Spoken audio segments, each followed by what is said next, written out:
En réalité, tous les deux menaient une liaison extra-conjugale profondément sordide et, avec le temps, une petite secte, minuscule mais extrêmement fanatique, s'est formée autour de Chad et Lori.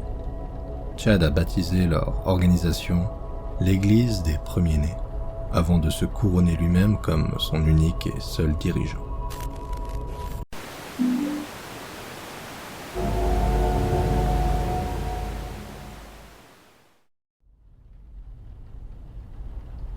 Chad Daybell est né le 11 août 1968 et a été élevé comme mormon dans la ville de Springville, dans l'Utah. Après le lycée, il a été accepté à l'université de Brigham Young. Mais au bout d'un an d'études, il a demandé à partir en mission. Il a alors passé 2 ans dans le New Jersey. À son retour à l'université, Chad a obtenu une licence de journalisme. Puis il est devenu correcteur pour un journal basé à Ogden, The Standard Examiner. En 1990, à 22 ans, Chad a épousé une jeune femme nommée Tammy Douglas, et le couple eut un premier enfant peu après. De l'extérieur, Chad vivait la vie d'un mormon bien sous tout rapport, la vingtaine, propre sur lui. Mais sous la surface, il a commencé à nourrir des pensées et des passe-temps profondément dérangeants. Par exemple, alors qu'il était encore étudiant à l'université, Chad a développé un attrait pour les cimetières. Ça a commencé avec un emploi à temps partiel, creuser des tombes le soir, une fois ses cours terminés. Mais au bout d'un moment, il semblerait que Chad s'est mis à prendre plaisir au fait de creuser des tombes fraîches au milieu de celles déjà occupées. Même après avoir décroché son poste de correcteur, Chad a obtenu un second emploi à temps plein. Il est devenu le fossoyeur et gardien du cimetière de Springville. Il a fini par démissionner à la fin des années 1990, mais seulement après s'être pris de passion pour un nouveau passe-temps très différent. En 2001, Chad a publié One Foot in the Grave, un livre de non-fiction qui retraçait ses expériences dans les cimetières. Grâce à quelques passages poignants sur le deuil et la mortalité, cette première œuvre sérieuse a été plutôt bien reçue. Mais pour son deuxième projet, Chad a pris une direction radicalement différente. Il a commencé à écrire ce qu'on pourrait appeler de la fiction mormone de fin des temps. Des histoires dépeignant des situations apocalyptiques et des futurs dystopiques. Elle mettait souvent en scène des versions à peine déguisées de ses amis et de sa famille comme protagonistes, avec des thèmes récurrents centrés sur des voix surnaturelles donnant des instructions aux personnages. Quand on lui demandait d'où lui venaient ces idées, Chad donnait une réponse très particulière.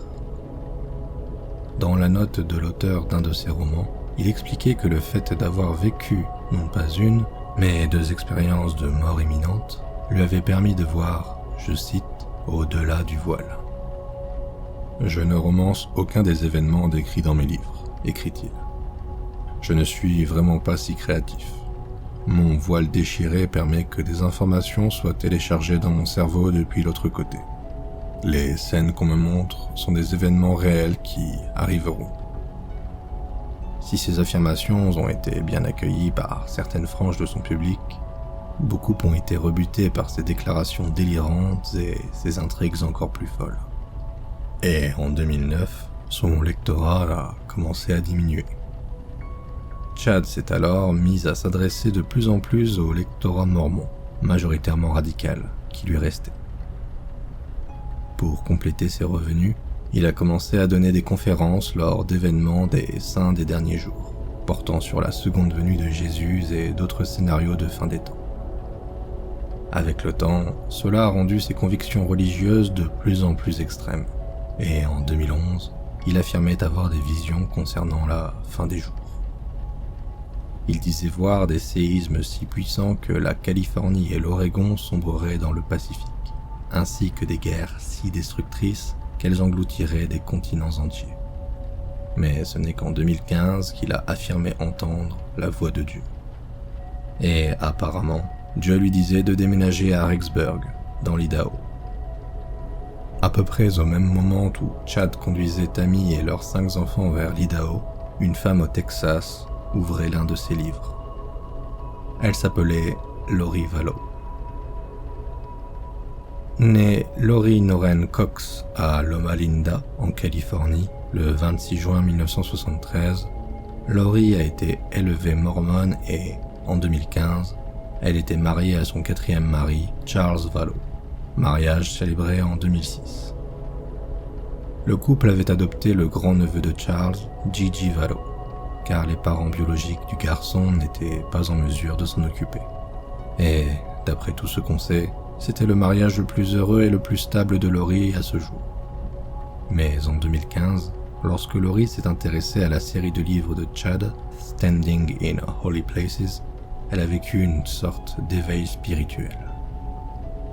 Elle s'est investie de plus en plus dans des croyances religieuses radicales, a lu des dizaines d'ouvrages décrivant des expériences de mort imminente, et a commencé à écouter des balados-diffusions animées par des mormons excommuniés. 3 ans plus tard, en octobre 2018, Lori a assisté à un événement dans l'Utah. L'un des intervenants était Chad Deber. Fascinée par ces représentations très vives de la fin des temps, Lori s'est approchée de Chad après l'un de ses discours et aurait commencé à flirter avec lui. Chad a alors dit à Lori qu'il croyait qu'ils avaient été mariés lors de vies précédentes. Après avoir échangé leurs numéros, ils ont entamé une correspondance secrète sous couvert d'une relation professionnelle. Chad et Lori ont fait des apparitions communes dans plusieurs épisodes du podcast Preparing a People. Lori disait être captivée par ses croyances uniques et sans filtre. En réalité, tous les deux menaient une liaison extra-conjugale profondément sordide et, avec le temps, une petite secte, minuscule mais extrêmement fanatique, s'est formée autour de Chad et Lori. Chad a baptisé leur organisation l'Église des Premiers-Nés, avant de se couronner lui-même comme son unique et seul dirigeant. Le groupe se composait de Lori, de son frère Alex Cox, ainsi que des amis de Lori, Melanie Gibb et Zulema Pastenes, cette dernière finissant par épouser le frère de Lori. Tous avaient été élevés dans une adhésion profonde à l'église mormone, mais sur ordre de Chad, ils ont abandonné leurs croyances avec un enthousiasme franchement glaçant.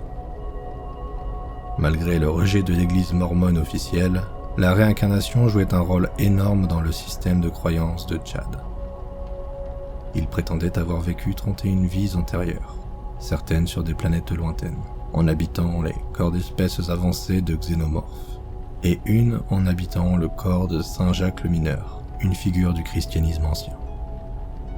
Lori, elle, avait vécu 21 vies antérieures, dont 5 en compagnie de Chad, et une où elle habitait le corps de Mary French, l'arrière-arrière-grand-mère du fondateur de l'église LDS, Joseph Smith. Ils étaient scellés, comme Chad le formulait, à la suite de leur mariage dans des vies précédentes. Et, comme par hasard, cette relation primait sur leur mariage terrestre. Quand Melanie Gibb a suggéré que Chad et Lori devraient divorcer de leur conjoint, Lori lui a répondu qu'il n'en avait pas la permission, à cause des informations qu'il recevait, je cite, de l'autre côté du voile. Pourtant, si Chad et Lori n'avaient aucun problème à s'accorder une paire de laissez-passer célestes, ils se montraient incroyablement critiques envers les autres. Chad classait les gens comme lumière ou ténèbres, selon qu'il les associait au Christ ou à Satan. Mais son jugement n'était pas du tout arbitraire. Lui et Lori utilisaient un système d'échelle unique et très élaboré, faisant monter les gens pour des caractéristiques vertueuses ou saintes, et les faisant baisser pour des comportements moralement douteux ou carrément de pécheurs. Ceux qui obtenaient un score élevé étaient considérés comme des réincarnations de figures célèbres de l'histoire chrétienne. Ceux qui étaient en bas de l'échelle étaient considérés comme possédés par des esprits maléfiques. Si le groupe vous appréciait et vous jugeait digne d'être sauvé, ils pouvaient procéder à ce qu'ils appelaient une cérémonie, où ils tentaient de chasser les esprits mauvais par des prières et des lectures de textes sacrés. En revanche, si les démons à l'intérieur d'une personne possédée étaient trop profondément enracinés, donc impossibles à exorciser, Chad et Laurie affirmaient que le seul remède possible était la mort. Comme vous pouvez l'imaginer, au fil du temps, les croyances de Chad et Laurie sont devenues de plus en plus extrêmes. Et finalement, Chad a commencé à faire des proclamations apocalyptiques, insistant sur le fait que la fin du monde arriverait le 22 juillet 2020. Il disait être guidé par des anges et capable de voir des vérités cachées, tandis que Laurie affirmait être une déesse exaltée, capable de voir l'avenir et indifférente aux lois terrestres. Elle s'est mise à se désintéresser de plus en plus de son mari, Charles Vallow, et en février 2019, elle lui a dit qu'elle ne se souciait plus de leur mariage ni de leur fils adoptif, Gigi. Laurie a alors chargé sa camionnette et a disparu pendant presque 2 mois entiers.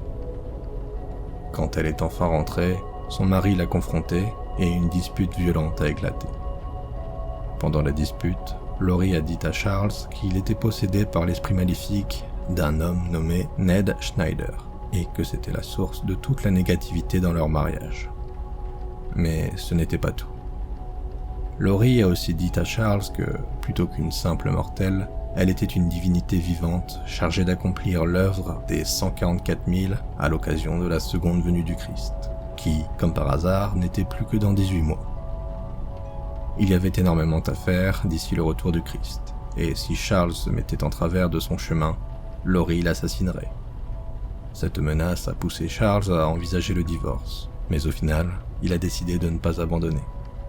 Laurie souffrait de troubles mentaux manifestement graves, et en tant que mari, il est raisonnable de penser que Charles se sentait responsable. Mais comme on dit, aucune bonne action ne reste impunie.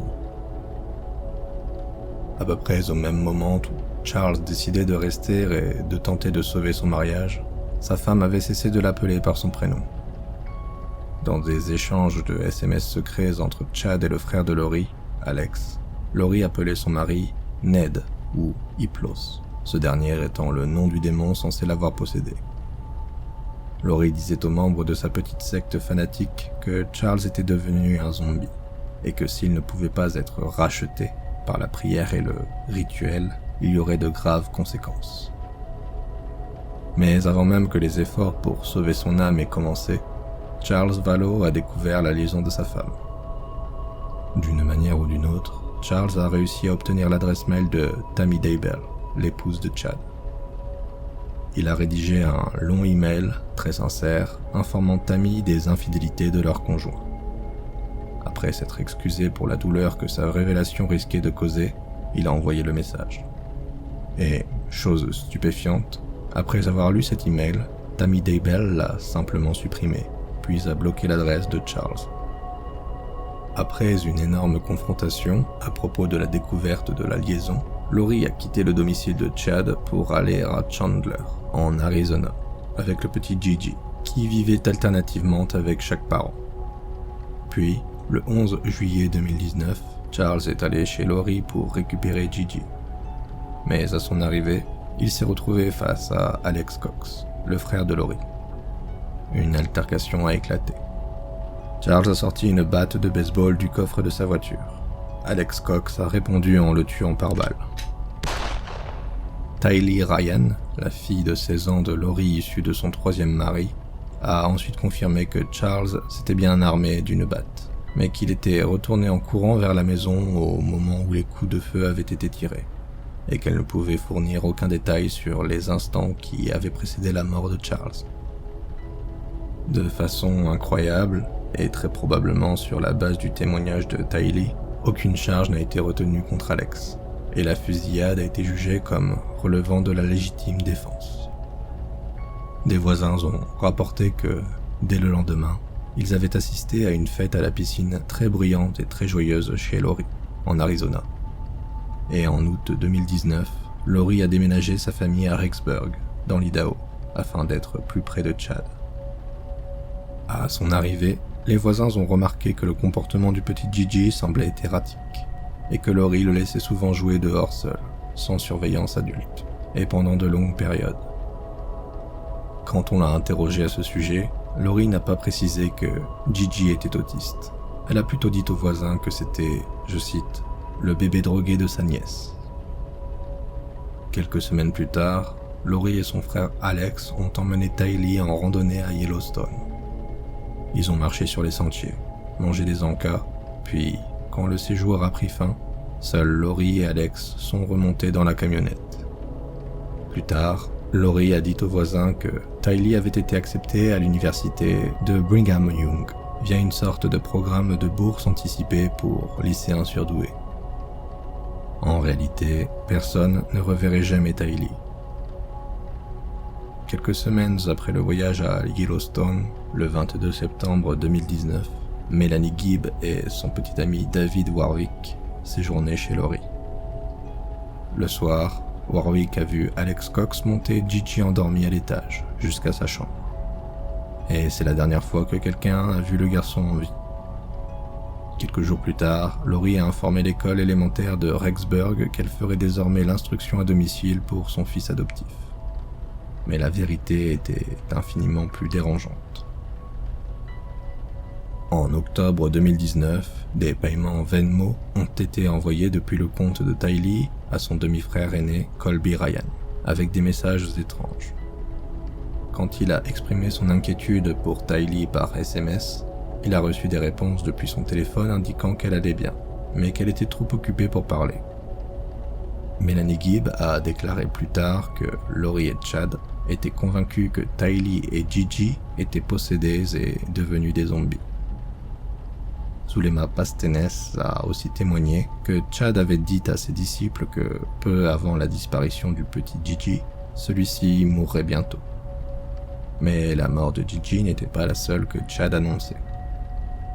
À cette période, il commençait à dire à ses disciples que sa femme Tammy était dans les limbes, après avoir été possédée par un esprit nommé Viola. Son cas était grave. S'il n'agissait pas vite, elle risquait de devenir un zombie, quelque chose que Chad, selon ses propres mots, n'allait jamais permettre. À peu près au même moment où Colby recevait des paiements Venmo venant de sa sœur morte, Tammy Daybell rentrait chez elle après une course, se garait dans son allée et sortait de sa voiture. Un homme masqué est sorti de l'ombre, a pointé un fusil d'assaut sur elle, puis a appuyé sur la détente. Tammy a crié, mais ce hurlement de terreur fut le seul son à fendre le silence du soir. L'arme s'était enrayée. Tammy a dit à la police qu'à cause du masque, elle n'avait pas pu identifier l'homme qui avait tenté de l'abattre. Les policiers lui ont conseillé d'être beaucoup plus vigilante et de signaler tout nouveau développement. Mais ça n'a servi à rien. 10 jours plus tard, Tammy a été retrouvée morte chez elle, apparemment de cause naturelle. Chad a déclaré qu'elle s'était couchée la veille avec ce qu'il appelait une terrible toux et qu'elle était tragiquement morte dans son sommeil. Il a aussi mentionné que Tammy avait eu une tension basse, des crises et des réactions négatives à des remèdes homéopathiques, alors qu'aucun dossier médical ne corroborait ces affirmations. 3 jours plus tard, lors des funérailles de Tammy, beaucoup ont trouvé le comportement de Chad extrêmement suspect. « C'était arrivé si vite, mais ça avait l'air tellement planifié », a dit l'un d'eux. D'autres ont dit que Chad semblait professionnel, qu'il n'avait pas l'air abattu, qu'il ne pleurait pas, ou qu'il essayait de pleurer. Les gens ont ensuite été profondément choqués quand Chad a qualifié sa femme défunte de paresseuse et pas facile à vivre, lors de ce qui était censé être un éloge funèbre sincère. Heather Daybell, la belle-sœur de Chad, a estimé que son comportement frôlait le bizarre, et dira plus tard qu'il ne semblait tout simplement pas bouleversé. Dans les semaines qui ont suivi, Chad a commencé à présenter Lori à ses amis et à sa famille. L'une de ses voisines, Alice Gilbert, a décrit leur première rencontre comme maladroite. Malgré le fait que Chad venait à peine d'enterrer sa femme de 30 ans, il semblait remarquablement heureux.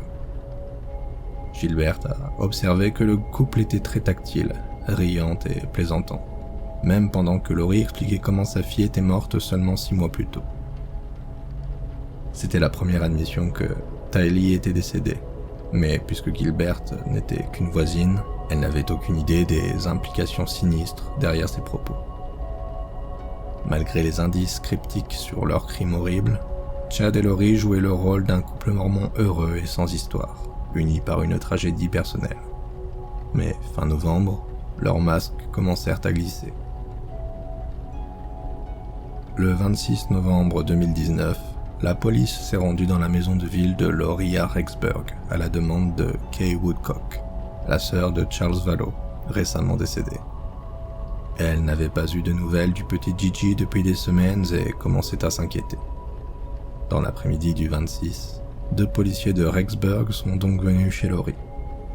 Ils y ont trouvé Chad Daybell et Alex Cox, qui leur ont dit que Lori n'était pas à la maison, mais qu'ils étaient tout à fait disposés à répondre à leurs questions. Quand on leur a demandé où était Gigi, Alex Cox a affirmé qu'il se trouvait avec sa grand-mère paternelle, Kay Woodcock, la même femme qui avait justement demandé la vérification. Les agents savaient qu'il mentait, mais ils ont joué le jeu. Ils ont ensuite demandé à Chad où était Lori. Chad a répondu, je cite, qu'il connaissait à peine Lori et qu'il se trouvait chez elle uniquement parce qu'il était un ami d'Alex. Là encore, c'était manifestement faux. Les licences de mariage sont des archives publiques. Et comme Chad et Lori s'étaient mariés à Hawaï quelques semaines plus tôt, les policiers savaient qu'ils mentaient aussi. Quand ils ont finalement pu joindre Lori, elle a aussi donné des informations faciles à réfuter. Elle a affirmé que Gigi était en Arizona avec Melanie Gibb. Un seul appel a suffi à prouver que c'était un mensonge.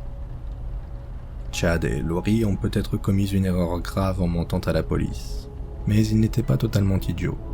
Ils savaient que la partie était finie. Et quelques heures après la visite de la police, ils ont chargé une camionnette avec leurs affaires et ont fui à Hawaï.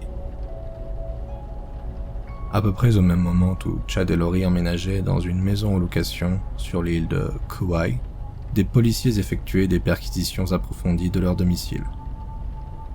Quelques jours plus tard, la police de Rexburg a officiellement déclaré Gigi et Tylee disparus et a demandé l'aide du public pour les retrouver. Les forces de l'ordre ont aussi annoncé que Chad et Lori étaient des personnes d'intérêt à cause de leur départ précipité du continent et que la disparition des enfants pouvait être liée à la mort suspecte de Tammy, l'épouse défunte de Chad. À mesure que l'intérêt pour l'affaire grandissait, l'attention médiatique a explosé. Très vite, des chaînes d'information à travers tout le pays diffusaient des interviews de personnes décrivant les croyances du couple comme effrayantes, perturbées et sectaires. De façon incroyable, Chad et Lori ont publié une déclaration via leur avocat le 23 décembre 2019.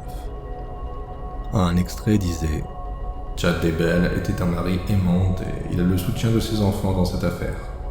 Tandis que Lori est une mère dévouée qui rejette avec colère les affirmations contraires. Toutes les fausses allégations seront traitées une fois que nous serons allés au-delà des spéculations et des rumeurs. » Cette déclaration a reçu une réponse début 2020, quand un groupe de proches du couple a publié un message suppliant Lori et Chad de rendre les enfants. Ils ont annoncé une récompense de $20,000 à quiconque ramènerait les enfants ou fournirait des informations contribuant directement à leur retour. Quelques semaines plus tard, le 25 janvier 2020, Lori et Chad ont été localisés à Kauai et ont reçu l'ordonnance du tribunal exigeant que Lori amène Tylee et Gigi auprès des services sociaux de l'Idaho dans les 5 jours suivants. Le lendemain, la police a saisi la voiture de location du couple et a fouillé leur maison de ville de location à Princeville. On a retrouvé la carte bancaire de Tylee et l'iPad de Gigi.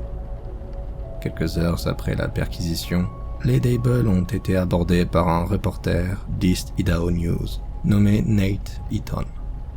Eaton leur a demandé où étaient les enfants. Chad et Lori ont refusé de répondre. Finalement, le 20 février 2020, Lori a été arrêtée par la police de Kauai avant d'être extradée vers l'Idaho. Son arrestation a poussé Chad à retourner lui aussi dans l'Idaho.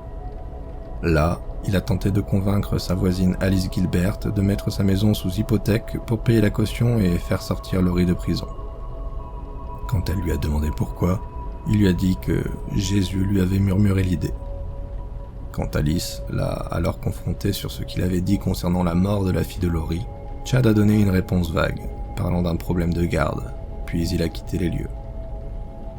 Les mois ont passé sans nouveau développement, jusqu'à ce qu'en juin 2020, la police découvre des restes humains enterrés dans des tombes anonymes dans le jardin de Chad. Les corps ont été trouvés dans une zone que la famille Daybell appelait le cimetière des animaux, parce qu'ils y enterraient leurs chats et leurs chiens. Pendant la fouille, Chad a appelé Laurie en prison pour l'avertir de la situation. Puis, après la découverte et le début de l'exhumation, il a tenté de fuir. Il a été poursuivi, rattrapé, puis arrêté pour dissimulation de preuves. Quelques jours après la découverte du cimetière des animaux, la police a confirmé que les restes humains trouvés sur la propriété de Chad appartenaient aux enfants disparus, Tylee et Gigi. Le corps de Tylee avait été brûlé et ses mains avaient été coupées. Le corps du petit Gigi, en revanche, était relativement intact. Il avait été enveloppé dans du plastique avant d'être déposé doucement dans la fosse improvisée. Cependant, contrairement à Gigi, les restes de Tylee n'avaient pas été traités avec une telle révérence. Son corps était si décomposé et abîmé que sa cause de décès n'a pas pu être déterminée, officiellement.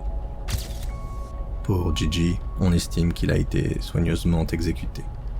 Un sac plastique sur la tête et du ruban adhésif sur la bouche, possiblement après avoir été drogué. Après l'annonce de la découverte des corps, Chad Daybell a été officiellement excommunié par l'Église de Jésus-Christ des Saints des Derniers Jours, en raison de ses enseignements religieux, dont certains ont été décrits comme ceux d'une secte apocalyptique. Lors des procès, Laurie a été reconnue coupable du meurtre de ses enfants.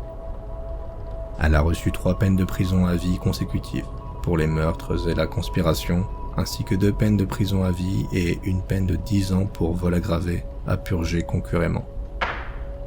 Elle est désormais incarcérée au centre correctionnel pour femmes de Pocatello, dans l'Idaho. Les condamnations de Chad sont tombées l'année suivante. Il a été reconnu coupable de tous les chefs d'accusation, dont meurtre, conspiration et fraude à l'assurance. Il a été condamné à mort en juin 2024 et est actuellement détenu à la prison de sécurité maximale de Kuna, en Idaho. S'il est un homme de conviction et s'il croit vraiment qu'il se réincarnera sur un autre plan d'existence, affronter l'injection létale ne devrait pas être trop effrayant pour Chad et ses 31 vies. Mais si ses convictions vacillent, si ses croyances n'étaient qu'un outil pour manipuler et tuer sans ressentir la moindre once de culpabilité, alors ce sera un réconfort morbide que de savoir qu'il affrontera la même terreur mortelle que ses victimes au cours de leurs derniers instants sur Terre.